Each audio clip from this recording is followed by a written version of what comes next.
اور مفتی اکمل صاحب کی ایک اور کلپ آج کل بڑا عام ہوا ہے, لوگ مجھے بھیجتے رہتے ہیں, میں چاہ رہا ہوں اس کو بھی میں اس کے ساتھ ہی ایڈریس کر دوں. وہ پبلک کو دھوکہ دے رہے ہوتے ہیں, وہ شلوار ٹخنوں سے اوپر کرنے والی جو حدیث ہے نا اس کے اوپر انہوں نے ایک پورا کلپ سا ریکارڈ کر کے اور پبلک کو دھوکہ دے رہے ہوتے ہیں, جی جرابوں سے نہیں ٹخنے کور ہو جاتے, اگر اللہ کے نبی نے ٹخنے ہی کور کروانے ہوتے تو آپ جرابے کیوں پہنتے تھے؟ دیکھو ذرا, یعنی یہ عالم ہو کے پبلک کو دھوکہ دے رہے ہیں. اور بھائی اس حدیث میں کہاں لکھا ہوا ہے کہ ٹخنے ننگے ہیں, کہ ٹخنوں سے نیچے کپڑا لٹکانا نہیں ہے. لٹکانا وہ ہوتا ہے جو تہمت باندھی جاتی ہے اوپر سے, وہ لٹکنا ہوتا ہے, جرابیں لٹکائی نہیں جاتی. یہ جرابیں لٹکاتے ہیں اوپر سے, یعنی انہوں نے گھٹنے کے ساتھ جراب باندھ کے لٹکائی ہوتی ہے ایسے کر کے, وہ تو نیچے سے پہنی جاتی ہے. ٹخنے ننگے کرنا مقصد نہیں ہے, مقصد یہ ہے کہ ٹخنوں سے نیچے کپڑا لٹکنا نہیں چاہیے. یہ تکبر کی علامت ہے. سنن نبی داؤد کے اندر حدیث موجود ہے کہ آپ صلی اللہ علیہ وسلم نے فرمایا کہ کپڑے کا ٹخنوں سے نیچے لٹکانا ہی تکبر ہے. یہ آپ کی ڈیفینیشن ہے خود تکبر کی. اور وہ کہتے ہیں جی, وہ یہ کہتے ہیں جی ٹخنے ننگے کرو نماز کے لیے, وہ کہتے ہیں جی کرنے چاہیے, لیکن اگر کوئی نہیں بھی کرتا ہے تو وہ کپڑا اگر فولڈ کر لے گا تو وہ بڑا گناہ ہے. بھئی کپڑا فولڈ کرنا بھی منع ہے. صحیح بخاری کے اندر آپ صلی اللہ علیہ وسلم نے فرمایا کپڑوں کو سمیٹنے سے منع فرمایا, کف صوف سے اس کو کپڑوں کو الٹا کرنے سے منع کیا ہے. یہاں سے بھی نہیں فولڈ کر سکتے, نیچے سے بھی نہیں فولڈ کر سکتے. یعنی شلوار ہی, ہم تو ہمارا تو اپنا جو ہے وہ ہزار بند ہی اتنی ہوتی ہے کہ وہ ٹخنوں سے اوپر ہوتی ہے, ٹھیک ہے, تو وہ اوپر ہی ہونی چاہیے. لیکن ایز اے لاسٹ ریزارٹ کبھی کوئی شخص جس کے پاس ایسی صورتحال ہے کہ اس کے ٹخنوں سے نیچے ہے, پینٹ ہے, اور اب یا شلوار ٹخنوں سے نیچے ہے اور اس نے چھوٹی نہیں سلوائی, اب نماز کے لیے ہے تو کم از کم اس حالت میں اس کو ضرور اوپر کرے. اور وہ کراہتن ظاہر ہے اس بیچارے کو کرنا پڑے گا, کیونکہ سنن نبی داؤد میں یہ صحیح حدیث ہے کہ جس کا کپڑا ٹخنوں سے نیچے ہو اللہ تعالیٰ اس کی نماز قبول نہیں کرتا. یہ حدیث ہے سنن نبی داؤد کے اندر صحیح سند کے ساتھ. شیخ البانی نے اسے ضعیف کہا, وہ ان کی اجتہادی غلطی ہے. جس راوی کے اوپر وہ جرح کرتے ہیں کہ یہ مجہول ہے, ان نون راوی ہے, یہ یاد رکھیے گا. جب بھی کوئی محدث جرح کرے نا کسی راوی کے بارے میں کہ یہ جناب مجہول راوی ہے, تو یہ جرح اس وقت تک رہتی ہے جب تک کہ اس کی توثیق ثابت نہ ہو جائے. تو شیخ زبیر لیزئی رحمہ اللہ تعالیٰ, اللہ تعالیٰ کی کروڑوں رحمتیں ہوں, انہوں نے 3-4 محدثین سے اس مجہول راوی کی توثیق ثابت کی ہے کہ مجہول ان نون نہیں ہے, یہ محدثین کے ہاں نون راوی ہے. لہذا شیخ البانی کا وہ فتویٰ بالکل غلط ہے اس حدیث کے بارے میں. وہ حدیث بالکل ٹھیک ہے. مشکات المصابیح میں بھی آپ کو نماز والے چیپٹر میں حدیث مل جائے گی کہ آپ صلی اللہ علیہ وسلم نے فرمایا جس کا کپڑا ٹخنوں سے نیچے ہو اللہ تعالیٰ اس کی نماز قبول نہیں کرتا.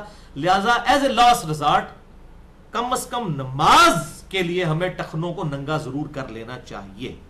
لیکن یہ ایز اے لاسٹ ریزارٹ ہے, میں اس کی ترغیب نہیں دلا رہا, ایز اے لاسٹ ریزارٹ ہے.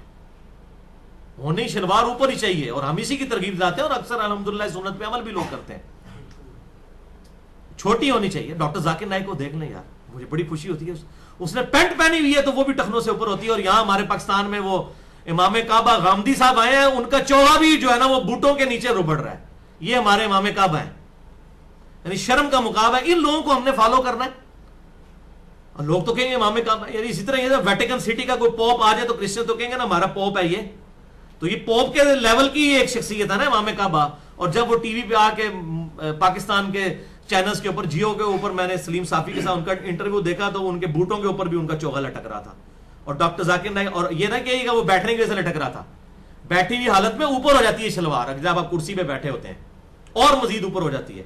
اور ڈاکٹر ذاکر نائک کو دیکھیں کبھی وہ صوفے پہ بیٹھے ہوتے ہیں تو ان کی آدھی پنڈلی تک پینٹ پہنچ جاتی ہے. یار ڈاکٹر ذاکر نائک کی ٹائی تو ساروں کو چبھتی ہے, حالانکہ اس میں بھی کوئی شرعی مسئلہ نہیں ہے, وہ کوئی سلیب کا نشان نہیں. اگر یہ سلیب کا نشان ہوتا نا تو وہ ویٹیکن سٹی کے پوپ نے بھی یہ ٹائی لٹکائی ہوئی ہوتی. یہ کوئی سلیب کا نشان نہیں ہے, یہ تو سارے ریلیجن کے لوگ پہنتے ہیں. یہ ایک ڈریس ہے جس طرح واسکٹ پہنتے ہیں, یا یہ مولوی جو ہے زرق برق قسم کے کرتے جو پہن رہے ہیں, 10 رنگوں کی قمیضیں ہیں اور پتہ نہیں اوپر بھی چوغے پہنے ہوتے ہیں. یہ کون سی سنت ہیں جو ان لوگوں نے اڈاپٹ کی ہوئی ہیں؟ عجیب بھڑکیلے لباس. اور بخاری اور مسلم کی متفق علیہ حدیث ہے, ان عورتوں پر لعنت جو مردوں کی شکل اختیار کریں, ان مردوں پہ لعنت جو عورتوں کیسا لباس اور اس طرح کی وضاقتہ استعمال کریں. اور یہ آج میں نعت خانوں کے لباس دیکھتا ہوں تو شرم آتی. یقین کریں یہ تو نئی نو بیاتا دلہن بھی اس قسم کے لباس نہیں پہن سکتی جو جس قسم کے انہوں نے لباس پہنے ہوتے ہیں. یہ کون سی اسلام کی خدمت ہو رہی ہے؟ تو امام کعبہ کا بھی یہی حال ہے. وہ میں نے دیکھا, مجھے بڑا دکھ ہوا, میں نے کہا یار یہ لوگ کیا کر رہے ہیں, کس طرف جا رہے ہیں. اور پھر وہ حدیث صحیح بخاری سے ایک لے آتے ہیں جی, وہ حضرت ابوبکر صدیق رضی اللہ تعالیٰ عنہ کا تہمت نیچے لٹک جاتا تھا. انہوں نے کہا اللہ کے محبوب صلی اللہ علیہ وسلم میرا تہمت نیچے لٹک جاتا ہے, تو آپ صلی اللہ علیہ وسلم فرمایا کہ ابوبکر خیر ہے, تم تکبر کے طور پہ تو ایسا نہیں کرتے. استغفر اللہ اتوب الیہ. اتنا جھوٹ باندھتے ہیں. وہ حدیث پوری پڑھیں, وہ اس طرح نہیں ہے. انہوں نے کہا یا رسول اللہ صلی اللہ علیہ وسلم میرا پیٹ بڑا ہوا ہے, میری